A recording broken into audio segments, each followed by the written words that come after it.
Yo, Hegassen here, and here we go. One Piece, Manga Chapter 961. My review. The chapter is called The Mountain God Incident. Another incident in the One Piece world. We had the Rocky Port incident. We've recently heard about the God Valley incident. Now we have the Mountain God incident. And the Mountain God incident follows on from where we was last week. Last week we started the Kozuki Oden flashback. This week we're carrying on with that, and it predictably tells the story of how Oden defeats the giant wild boar, the mountain god. And it looks like we're going to be continuing on this Oden flashback for at least a few more chapters still. Oda must have a great big crate full of those black permanent markers to do all of the shading around the panels. While Oden defeating the mountain god, the giant wild boar, was predictable, how he defeated it was actually really cool and was like the big wow moment of this chapter. He literally goes up there, two swords style, slashes the boar through the mouth, through the cheeks, horizontal slash, like Katakuri style, rips the boar in two. Pretty awesome. Reminded me of when Ryuma and Zoro later on took down the dragons. Really similar to that, but except the boar was just sliced straight down the middle, and he did that straight through the throat, straight through the stomach, because as the wild boar had been going around the town, he had been gobbling up houses and the people in the houses and the people on the streets, and so they were all in his stomach, and thankfully they all survived. We find out here that even though quite a large part of the flower capital was destroyed, Oden managed to save all of the lives by cutting that boar in half and letting everybody out of the stomach. Doesn't make sense. I'm not too happy about that. I mean, nobody died. We saw the boar gobbling up houses, people going in their roofs. You telling me that nobody got crushed up by all of the rubble in there? You're telling me that the stomach acid didn't have any effect? You're telling me that the boar's mouth that was lined with teeth, the thing didn't do a single bit of chewing at all? Always chew your food, never just swallow it whole. Stupid boar, everyone survived, which is actually kind of good though, because one of the people that we found out that he did eat was Tsuru when it went to the tea house, following the piglet's scent, because if you remember Kin'emon, he had taken the little piglet off of some bandits and he'd taken it to the flower capital to sell it for money, but he didn't know that that was going to attract the mother. So it followed the scent and it ended up at Tsuru's tea house, and it ate Tsuru. Thankfully again, no chewing, no rubble crushing. Tsuru was perfectly fine inside the boar's stomach.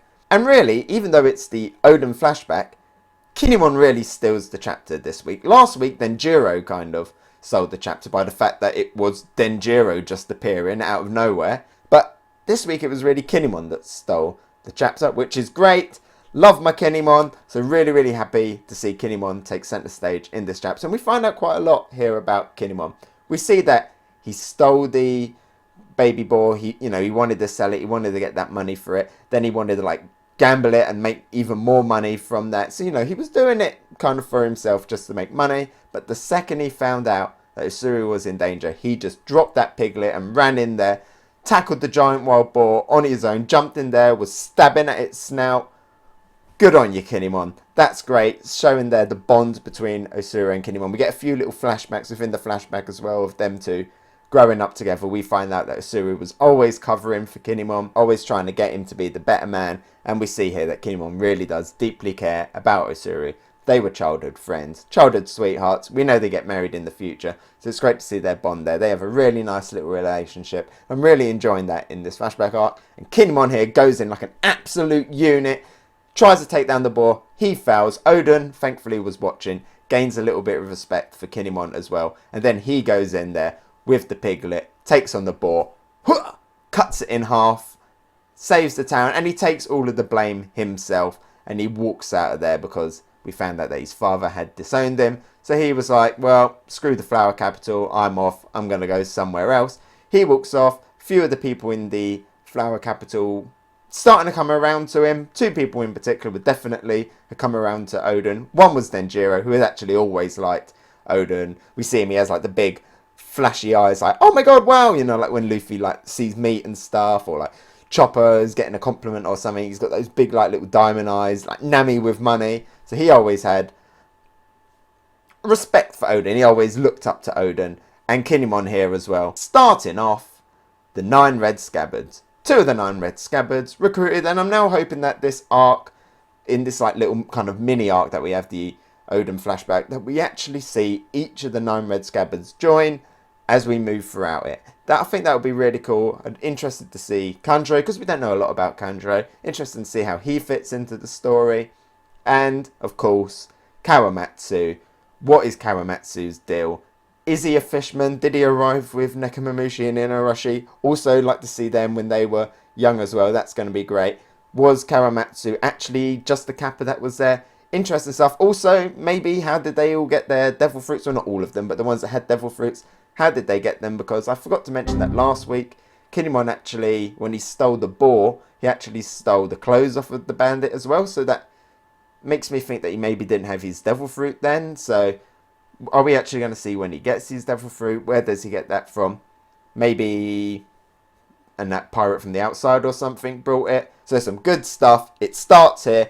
2 done. Let's go and meet the rest. Going back a little bit, let's talk a little bit more about that wild boar. Because the mountain god, because I still don't know what's going on with this thing. We get a few kind of lines in here that make me start thinking people are talking about the wild boar, the mountain god, as the agent of the gods. So does this have some kind of link to like the celestial dragons or something? Because, you know, they think of themselves as gods. Does this have some kind of old history stuff way back? Maybe when Wano was more open in the early times, Void Century. Not really sure. Maybe the fact that God is constantly being mentioned. I mean, God Valley a few chapters ago and stuff. And the Celestial Dragons and all that lot. So could it be maybe something connected to the past? We'll have to wait and see. Also, we had when Kin'emon was attacking it, somebody was saying, don't attack that. If you attack that, Wano will have misfortune. It will be a tragedy of Wano. And what happens? Oden kills it. And no misfortune straight away, but we know that Kaido arrives and Wano does become quite an unfortunate place. So maybe that is some kind of link there as well. Maybe there was some truth in those words. Maybe this like boar, this mountain god was some kind of guardian that would have stopped Kaido if it arrived. Makes me wonder what's going to happen with the little piglet. The little piglet that is now an orphan. Still wondering if it's going to come back into the present day story. Is it going to join the alliance? Is it going to help them fight Kaido? So again, more little hints about this boar that came out of absolutely nowhere. Still a little bit on the fence as to what I think about it. But let's see where the story goes. The story in this chapter goes with Oden leaving the flower capital. And he heads off to go meet Tonyasu. Yasuie, Shimotsuki, Yasuie the hedgehog. And what's quite interesting here is we get to see Tonyasu, or as he was called back then, Yasuie, as the guy he used to be. He wasn't that happy guy, wasn't that always happy smiling guy.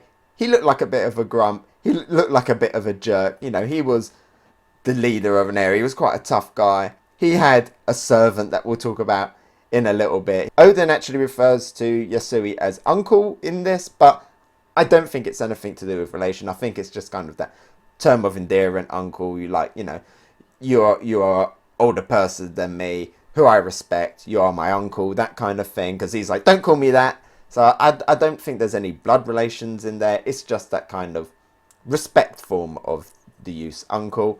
But let's now talk about that little servant, the little servant that jumps down into a puddle and is like, oh, sorry, there's a puddle. Don't get your shoes wet. Walk across me. Who is the little manservant? The little manservant is this little guy with some buck teeth called Orochi. Orochi's origins. I said last week, are we going to get Orochi's origins? We get them here. And he was just a little servant of the man he killed, Tonyasu, Yasuie. That's pretty cool. That's pretty interesting. Exciting to see where the story goes from here.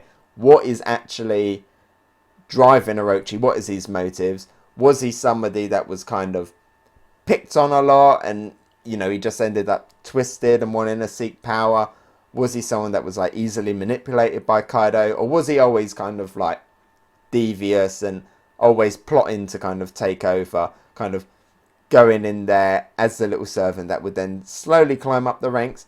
Kind of interested to see, are we going to get some kind of maybe sympathy backstory for Orochi? Or is he always just going to be a prick? When is he going to get the devil fruit as well? So some good stuff there. Overall though, I think the chapter was just alright, kind of like last week. I'm still not quite invested in this flashback. I think mainly because of the weird wild giant boar thing. But it was alright. I'll probably only give it a blue tier again. But I feel like now it's really going to start picking up. Now that we got Orochi in it, now that we're starting to get the formation of the Nine Red Scabbards, I think a lot of the other stuff that we got looking forward to is actually going to be really hype. I do feel like in these first two chapters, though, Oden has always kind of been the secondary character, even though they're about him. Like I said last week, I was more hyped for Denjiro. This week, I was really invested in Kin'emon, and then Orochi kind of stole it a little bit at the end. So it'd be good to actually see some really good Oden stuff and the rest of the formation of the Nine Red Scabbards. No One Piece next week. That's okay. Oda, you've been working very, very hard, and I'm excited to see where we go. Hey, so thanks for watching. What did you think?